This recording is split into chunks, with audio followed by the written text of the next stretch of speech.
안녕하세요. 오늘 찍을 영상은요, 저번에 소개해드렸던 홍미노트 9과 홍미노트 9 프로 비교하는 영상 한번 찍어볼까 해요. 요즘 제품들 나올 때 그냥 9이면 9, 10이면 10 이렇게만 나오면 되지, 거기에 S도 붙이고 프로도 붙이고 막 이래가지고 더 고민하게 만드는 것 같아요. 좋게 생각하면 어쨌든 선택의 폭이 넓은 거고 딱 자신의 취향에 맞는 제품을 골라서 사용할 수 있다는 점이 장점이라면 장점으로 볼 수 있으니까요. 홍미노트 9 라인 고민하시는 분들 제 영상이 도움이 되었으면 좋겠어요. 그럼 지금부터 비교 한번 해볼게요. 먼저 제 오른쪽에 있는 게 미 9이고요. 왼쪽에 있는 제품이 미 9 프로예요. 딱 봐도 크기부터가 차이가 나고요. 두께라던가 무게라던가 프레임 디자인이나 다 달라요. 그래서 그립감도 다르고요. 하나씩 천천히 소개해 볼게요. 먼저 노트 9의 크기는 162.3, 77.2, 8.9mm고요. 프로 같은 경우는 165.8, 76.7, 8.8mm로 0.1mm 더 얇게 디자인됐어요. 무게는 노트 9 프로가 더 무거워요. 209g으로 노트 9보다 10g 더 무겁네요. 두 제품 다 앞면에 고릴라 글라스 5를 사용해줬지만 후면에는 9은 플라스틱, 9 프로는 유리로 되어 있어요. 프레임은 두 제품 다 플라스틱으로 되어 있고요. 그리고 또 눈에 띄는 차이점은 9은 지문 인식이 뒷면에, 프로는 측면에 있어요. 이거 별거 아닌 것 같아도 되게 크잖아요, 그쵸? 하지만 9 같은 경우에도 위치가 적당한 위치에 있어서요, 사용할 때 불편한 점은 없는 것 같아요. 두 제품 다 펀치홀을 사용해서 굉장히 시원해 보이지만 약간의 차이가 있거든요. 노트 9은 6.53인치 디스플레이를 가지고 있고 19.5대 9 비율이에요. 9 프로는 6.67인치 20대 9 비율이에요. 노트 9은 펀치홀이 왼쪽에 자리 잡고 있고요. 노트 9 프로는 가운데 있어요. 확실히 가운데 있는 게 더 깔끔해 보이긴 한 것 같아요. 그리고 이 부분이 좀 특이했는데요. OS가 노트 9은 안드로이드 10, MIUI 12가 들어갔는데 노트 9 프로는 안드로이드 10, MIUI 12를 사용하고 있더라고요. 그리고 칩셋도 노트 9은 미디어텍 헬리오 G85, 노트 9 프로는 퀄컴 스냅드래곤 720G를 사용하고 있어요. 구매하실 때 메모리 크기도 중요하잖아요. 노트 9은 세 가지 종류가 있는데요. 3GB 램에 64GB, 4GB 램에 64GB, 그리고 128GB. 노트 9 프로는 두 가지 종류가 있는데요.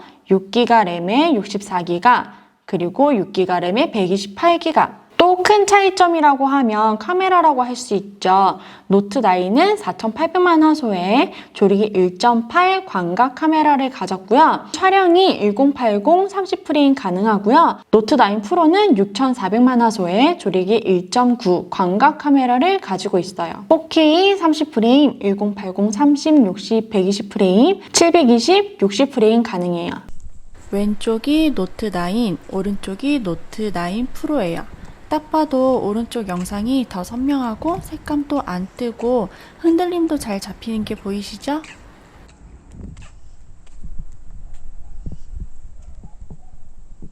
전면 카메라도 조금 차이가 있어요. 노트 9은 1300만 화소의 조리기 2.3, 촬영을 1080 30프레임 가능하고요. 노트 9 프로는 1600만 화소의 조리기 2.5 광각 카메라, 촬영을 1080 30 120프레임 가능해요. 그리고 색상이 중요하신 분들은 색상도 비교 가능한데요. 노트 9은 포레스트 그린, 미드나잇 그레이, 포라 화이트 이렇게 세 가지 있고, 노트 9 프로는 트로피컬 그린, 글레이셔 화이트, 인터스텔라 그레이 이렇게 세 가지가 있어요. 두 제품 다 배터리가 5020mAh로 넉넉한 편이고요. 물론 사용하다 보면은 다른 점이 더 많이 나오겠지만 스펙상으로 비교해보면 뭐 이 정도? 제일 중요한 가격은 노트 9은 165불, 노트 9 프로는 220불이에요. 가격도 많이 차이 안 나는 만큼 스펙도 많이 차이 나지 않아요. 이번에 홍미노트 9 라인이 가성비가 진짜 미쳤다고 다들 칭찬 많이 하더라고요. 저도 그렇게 생각해요. 가격이 진짜 너무너무 착하고요. 그에 비해서 뭐 디자인이 떨어지는 것도 아니고 후면 카메라 4개, 전면 하나, 카메라 수도 밀리지 않고 지문인식 잘 되고 배터리도 넉넉하고 핸드폰 잘 만든 것 같아요. 화면도 되게 시원시원하잖아요. 거기에 펀치홀까지. 제품을 고르실 때 너무너무 고민되신다면 내가 평소에 어떤 거를 많이 사용하나 생각해 보시는 게 좋을 것 같아요. 의외로 카메라를 안 쓰시는 분들도 굉장히 많고 메모리 크기가 그렇게 큰 상관이 없다 하시는 분들도 있고 나는 게임을 더 많이 해요 하시는 분들도 있고 사용자마다 사용 용도가 다르기 때문에 내가 필요한 스펙을 찾아보면서 제품을 고르는 게 좋을 것 같아요. 그러니까 나한테 딱 맞는 제품을 골라서 쓰는 게 제일 좋죠. 그리고 이렇게 스펙도 비슷비슷하고 가격도 비슷비슷한 제품들이면은 디자인에 따라서 또 그 결정이 바뀌기도 하고요. 아무튼 다들 좋은 결정하셔서 좋은 제품 질리지 않고 오래오래 사용하셨으면 좋겠어요. 자, 그러면 오늘은 정말 간단히 이 두 제품 비교해봤고요. 다음에 또 다른 제품 가져가서 소개해드릴게요. 그럼 모두 건강하시고요. 행복하세요. 안녕!